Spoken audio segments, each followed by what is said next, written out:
Olivier Klein, je vous trouve ici dans votre bureau de directeur adjoint du laboratoire Aménagement Économie des Transports, rattaché à l'Université Lyon 2 au CNRS. Comment est-ce qu'aujourd'hui, quand on aborde la problématique de la mobilité sur un territoire, comment est-ce qu'il faut prendre les questions pour pouvoir être crédible par ceux qui peuvent recevoir les demandes des usagers? Alors moi, je n'ai pas de leçons à donner à des militants associatifs qui connaissent leur territoire bien mieux que moi. Moi, il me semble qu'il y a quelque chose d'intéressant dans votre démarche, c'est la capacité à rassembler donc un collectif d'associations, un collectif qui n'est pas, qui va rassembler non pas les usagers de la ligne machin truc ou les amis du chemin de fer, mais l'ensemble de ces gens-là, hein, et donc à construire une vision de la mobilité qui va croiser, qui va être capable de croiser les différents outils techniques à notre disposition, l'autocar, le covoiturage, le train, le téléphérique, qui va être capable de porter un discours sur la mobilité à l'échelle du territoire. Hein, et donc ça me semble être un premier enjeu, un premier gage de crédibilité que de développer cette vision un petit peu ouverte de la mobilité. Cette vision ouverte de la mobilité, elle va aussi, je pense, vous inciter à demander aux élus et aux collectivités le même effort. C'est-à-dire, vous n'avez pas discuté des TER avec la région, et puis des vélos avec la ville de Vienne, et puis du franchissement du Rhône avec le département. Vous allez discuter avec l'ensemble des pouvoirs publics ces questions de mobilité à l'échelle globale et essayer, dans la mesure du possible, de leur imposer un dialogue d'agglomération sur les questions de mobilité. Ça me paraît quelque chose d'important. Le troisième élément de crédibilité, j'aurais peut-être pu commencer par ça, mais c'est l'élément de réalité. On sait tous, on lit tous les journaux, que les budgets publics sont contraints, que nous faisons des choix politiques qui tendent à diminuer, en tout cas à mettre une pression sur ces budgets publics. Hein, et donc la question de l'efficacité de l'euro public investi ou dépensé dans le fonctionnement de la mobilité, c'est quelque chose qu'il ne faut jamais perdre de vue si on veut construire un discours crédible.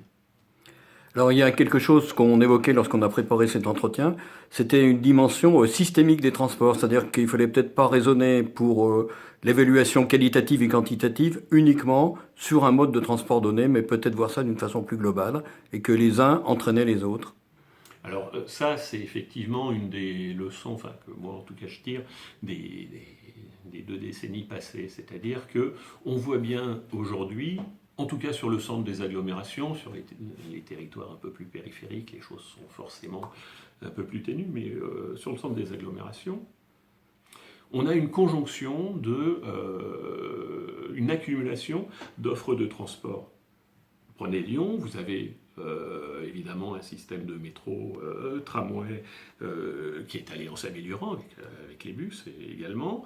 Vous avez, même s'il y a encore quelques problèmes, une tarification, une relative intégration à travers une carte unique par exemple, l'accès au TER et au TCL. Vous avez la mise en place de Vélove. Si on prend chacune de ces mesures indépendamment de l'autre et qu'on essaye d'en mesurer l'effet, par exemple sur le trafic, la fréquentation des transports en commun, on va trouver un certain chiffre qui, c'est l'expérience qu'on a aujourd'hui, est en fait vient minorer l'accumulation de ces différentes améliorations du système de transport. Aujourd'hui, on se rend compte que l'ensemble de ces offres, leur combinaison, rend possible une vie en ville sans voiture.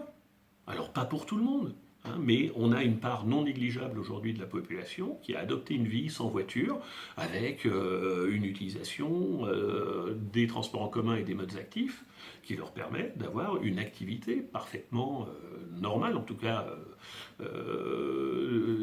pas sclérosée, pas enfermée, enfermée chez soi.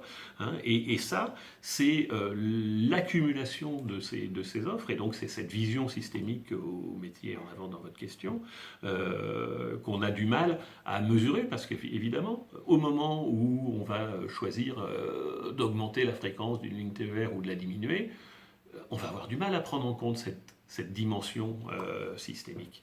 Hein, donc il faut rester, c'est là aussi un équilibre, hein. À la fois c'est normal d'avoir une vision comptable, c'est-à-dire que si je dépense pour augmenter la fréquence sur une ligne de bus, si je dépense de l'argent public, il faut que je sois capable de dire quels sont les effets de ces euros publics supplémentaires dépensés, et en même temps, pas perdre de vue cette dimension systémique, que ce soit dans le sens de l'amélioration de l'offre ou de la dégradation, hein, où on voit bien comment, en fermant les tronçons les moins rentables, on peut finalement tirer dans une spirale, comment on dit, c'est le contraire de vertueux, enfin, descendante, l'ensemble du système, parce qu'en coupant toutes les branches qui alimentent le cœur du réseau, on risque de perdre cette dynamique systémique. Vous avez évoqué l'agglomération lyonnaise, donc très dense. C'est valable aussi dans une zone urbaine, c'est-à-dire avec à la fois de la densité urbaine, mais beaucoup de campagnes, comme l'agglomération Vienne-Condrieu. Alors, ce qui est valable, c'est que la mobilité des individus, les modes de vie, c'est pas séparé en tranches. On n'a pas notre vie en voiture, et puis notre vie en TER, et puis notre vie en vélo. On a notre vie. Et on combine ces différents modes. Et ça, c'est vrai, avec évidemment des proportions différentes, dans tous les types d'espaces. En revanche, c'est vrai aussi que dans les espaces plus périphériques, les offres de transport en commun sont moins denses que les offres collectives en général, hein, le vélo partagé, etc. Là aussi, sont moins denses, donc ont peut-être plus de mal à faire système. Mais moi, il me semble que vous avez justement cette force, par la diversité des associations que vous fédérez, cette force à recomposer, à envisager cette dimension systémique, à dire que à côté du TER, à côté de l'autobus, à côté, on peut avoir du vélo, on peut avoir des systèmes de covoiturage sur certains territoires, et on peut